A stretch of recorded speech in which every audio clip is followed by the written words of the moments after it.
wabarakatuh. Selamat siang. Hari ini kelompok saya akan membahas mengenai manusia dan masalah sosial. Kalau kita berbicara mengenai masalah sosial, yang harus kita ketahui bersama bahwa masalah sosial itu adalah perbedaan antara harapan dan kenyataan, atau sebagai kesenjangan antara situasi yang ada dengan situasi yang seharusnya. Adapun faktor-faktor yang mempengaruhi masalah sosial, yaitu yang pertama ada faktor ekonomi, faktor budaya, faktor biologis, dan faktor psikologis. Dari segi faktor ekonomi itu sendiri merupakan faktor terbesar penyebab terjadinya masalah sosial. Krisis global dan PHK dapat memicu tindak kriminal.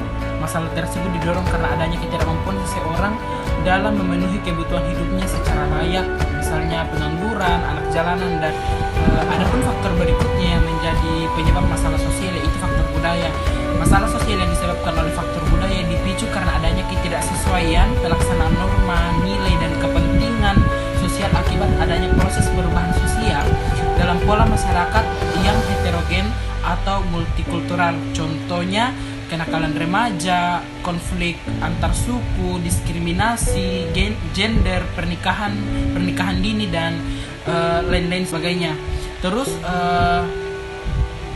faktor ketiga yang menjadi masalah sosial adalah faktor biologis. Masalah ini dapat timbul akibat adanya ketidaksesuaian keadaan lingkungan yang berpotensi menimbulkan ketidakstabilan kondisi biologis masyarakat, seperti adanya wabah penyakit menular seperti yang terjadi pada saat ini, virus COVID-19 yang menjadi masalah atau gejolak dalam kehidupan bermasyarakat. Terus faktor terakhir yang menjadi masalah sosial adalah faktor psikologis. Faktor ini berhubungan dengan masalah pola pikir suatu masyarakat atau pribadi tertentu yang bersinggungan dengan tatanan kehidupan sosial yang ada, seperti aliran sesat dan pemahaman lainnya yang menyimpang dari ajaran agama, yang jika diamati secara detail sangat tidak masuk akal. Terus contoh masalah sosial yang timbul oleh faktor ini adalah gerakan separatis non pemerintah, terus seksualitas, misalnya waria, homoseksual, dan transgender. Terus keyakinan yang tidak benar adanya. Terus faktor psikologis yang menjadi penyebab masalah sosial, diantaranya lingkungan dan teman yang baik, yang kedua orang tua yang kurang memperhatikan anaknya, yang ketiga keyakinan terhadap agama dan negara yang lemah, yang keempat masih belum dewasa, belum dapat membedakan benar dan salah. Terus faktor psikologis juga dapat muncul jika beban hidup yang berat dirasakan oleh masyarakat, khususnya yang ada di daerah perkotaan. Pekerjaan yang menumpuk sehingga menimbulkan stres dapat menimbulkan luapan emosi yang nantinya dapat memicu konflik antara anggota masyarakat. Adapun definisi masalah sosial menurut para ahli, menurut Coleman, JW, dan Krisis 1984, suatu fenomena atau gejala kehidupan dapat dikatakan masalah sosial apabila yang pertama, sesuatu yang dilakukan oleh seseorang itu telah melanggar atau tidak sesuai dengan nilai norma yang dijunjung tinggi oleh suatu kelompok atau masyarakat. Yang kedua, sesuatu yang dilakukan individu atau kelompok itu telah menyebabkan terjadinya disintegrasi kehidupan dalam kelompok. Yang ketiga, sesuatu yang dilakukan individu atau kelompok itu telah memunculkan kegelisahan, ketidakbahagiaan individu lain dalam kelompok. Adapun yang menjadi masalah sosial yang terjadi saat ini di Indonesia, yang pertama kemiskinan. Menurut John Friedman, mendefinisikan kemiskinan sebagai suatu kondisi tidak terpenuhinya kebutuhan dasar atau esensial individu sebagai manusia. Dapat diartikan pula sebagai kesenjangan ekonomi atau ketimpangan dalam distribusi pendapatan antara kelompok masyarakat yang berpendapatan atau berpenghasilan tinggi dan masyarakat berpenghasilan rendah atau berpendapatan rendah. Jumlah orang yang berada di bawah garis kemiskinan atau poverty line menjadi masalah banyak negara berkembang termasuk Indonesia.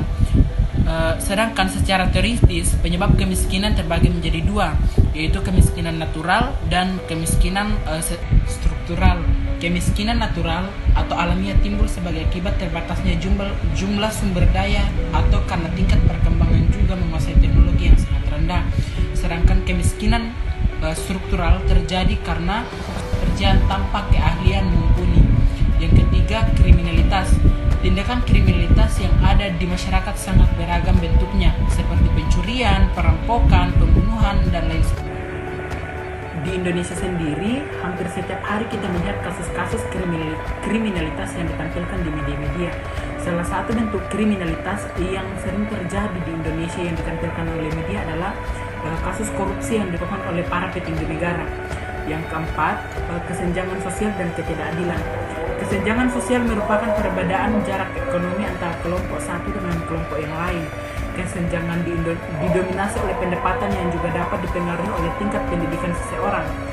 Kesenjangan sosial dapat berakibat buruk seperti terjadinya konflik sosial di antara pengusaha dan proletar. Kesenjangan ini juga dapat menimbulkan ketidakadilan atau keberpihakan karena individu atau kelompok masyarakat merasa dipinggirkan dalam masyarakat. Misalnya, belum meratanya pendidikan seluruh wilayah di Indonesia. Tak hanya mengubah cara hidup, pandemi COVID-19 juga sangat mempengaruhi peningkatan masalah ekonomi di Indonesia.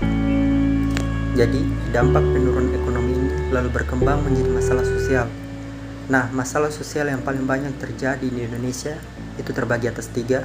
Yang pertama ada meningkatnya kekerasan dalam rumah tangga, kemudian ada masalah kriminalitas yang merebak, dan masyarakat juga mengalami disfungsi sosial serta disorganisasi karena pembatasan aktivitas di luar rumah. Meningkatnya kekerasan dalam rumah tangga, akibat dari meningkatnya kekerasan ini mengakibatkan angka kasus perceraian di Indonesia itu meningkat. Menurut data yang dilansir oleh surat.com pada bulan Juni hingga Juli 2020, diketahui bahwa jumlah perceraian meningkat, di mana 80% kasus gugatan cerai yang masuk ke pengadilan agama diajukan oleh pihak istri. Meningkatnya angka perceraian menjadi pekerjaan rumah bagi pemerintah Indonesia, mencari solusi agar keutuhan keluarga tetap dapat terjaga di tengah pandemi. Apabila keutuhan keluarga tidak dapat dijaga, maka keluarga tersebut akan sulit menghadapi tantangan di era sekarang dan datang. Oleh sebab itu perlu adanya kerjasama antara berbagai pihak dalam mewujudkan hal tersebut. Menurut hasil survei yang dikeluarkan oleh suara.com, dari 34 provinsi yang ada di Indonesia, 3 provinsi dengan peningkatan kasus perceraian secara signifikan pada masa pandemi COVID-19 berada di Pulau Jawa. 3 provinsi tersebut yaitu Jawa Barat menjadi provinsi terbanyak penyumbang angka perceraian. Selanjutnya diikuti oleh Jawa Tengah dan Jawa Timur. Sedangkan untuk provinsi yang berada di luar Pulau Jawa, peningkatan kasus perceraian belum terlihat secara signifikan. Namun juga menjadi peningkatan angka perceraian di Pulau Jawa Barat dapat dilihat dari layanan Sikabayan Pengadilan Tinggi Agama PTA Jawa Barat. Hingga Senin 7 September 2020 terdapat 51.646 kasus cerai gugat dan 17.397 cerai talak yang telah diajukan dan diproses sejak Januari 2020 di PTA Jawa Barat. Dari angka tersebut, kasus ajuan perceraian paling banyak diajukan pada Juni dan Juli dengan masing-masing angka 12.603 kasus dan 11.778 kasus. Di bulan-bulan sebelumnya, kasus ajuan cerai ada di kisaran angka 2.000 sampai 8.000 kasus. Untuk wilayah Makassar sendiri, terkonfirmasi data Pengadilan Agama PA Makassar, tercatat sejak bulan Januari hingga awal Juni 2020, jumlah gugatan perceraian masuk di meja hijau sebanyak 1.010 kasus, baik permohonan talak dari suami maupun gugatan cerai dari istri. Masalah sosial yang kedua adalah tindakan kriminalitas yang merebak. Masalah kriminalitas yang merebak, kebijakan pemerintah, hukum dan HAM yang membebaskan kurang lebih dari 30.000 sekian narapidana. Pertimbangannya untuk mencegah terjadinya penyebaran virus di dalam rumah tahanan maupun lembaga permasyarakatan, apalagi di beberapa rumah tahanan maupun lembaga permasyarakatan telah mengalami over capacity. Tentu saja hal tersebut tidak sesuai dengan protokol kesehatan penanganan pandemi COVID-19. Namun kebijakan pembebasan narapidana melalui program asimilasi tersebut justru menimbulkan masalah baru di tengah masyarakat, yaitu meningkatnya kriminalitas. Meskipun suatu wilayah dalam status PSBB, terdapat beberapa jenis tindak kriminal yang dilakukan oleh para napi asimilasi. seperti pencurian disertai pemberatan curat, pencurian kendaraan bermotor, pencurian disertai kekerasan, dan penjabretan sampai pembegalan. Tidak hanya napi asimilasi, pelaku-pelaku lain non-napi asimilasi yang memanfaatkan situasi pandemi serta PSBB juga semakin memperparah tingkat kriminalitas. Tentu saja hal tersebut membuat masyarakat menjadi semakin resah, karena tidak hanya kondisi kesehatan mereka yang sedang terancam, tetapi juga dihantui oleh tindakan kriminal yang bisa saja mengancam nyawa. Beberapa pelaku mengaku terpaksa melakukan hal tersebut karena tuntutan untuk memenuhi kebutuhan hidup. Di tengah pandemi, banyak lapangan pekerjaan yang terpaksa harus tutup. Ditambah lagi penerapan PSBB di sejumlah wilayah yang menghimbau untuk melakukan work from home, membuat masyarakat kelas bawah, khususnya napi asimilasi, kesulitan untuk memenuhi kebutuhan hidupnya. Pekerjaan-pekerjaan informal yang biasanya menjadi alternatif juga tidak dapat berfungsi secara maksimal. Masalah sosial yang terakhir adalah masyarakat mengalami disfungsi sosial serta disorganisasi karena pembatasan aktivitas di luar rumah. Jika mengamati berita yang beredar belakangan ini, ada fakta sosial menarik yang terjadi di masyarakat. Fakta menarik tersebut yaitu adanya prasangka dan diskriminasi terhadap korban COVID-19. Prasangka dan diskriminasi ini disebabkan oleh ketakutan masyarakat terhadap situasi yang tidak menentu akibat penyebaran virus corona. Hal ini terlihat jelas dari sikap masyarakat yang menjaga jarak saat berinteraksi dengan orang lain, menghindari salaman, menghindari perkumpulan, dan lain-lain. Sikap masyarakat ini berawal dari adanya prasangka sehingga kemudian munculnya sikap diskriminatif. Prasangka dan diskriminasi ini merupakan perwujudan dari disorganisasi sosial.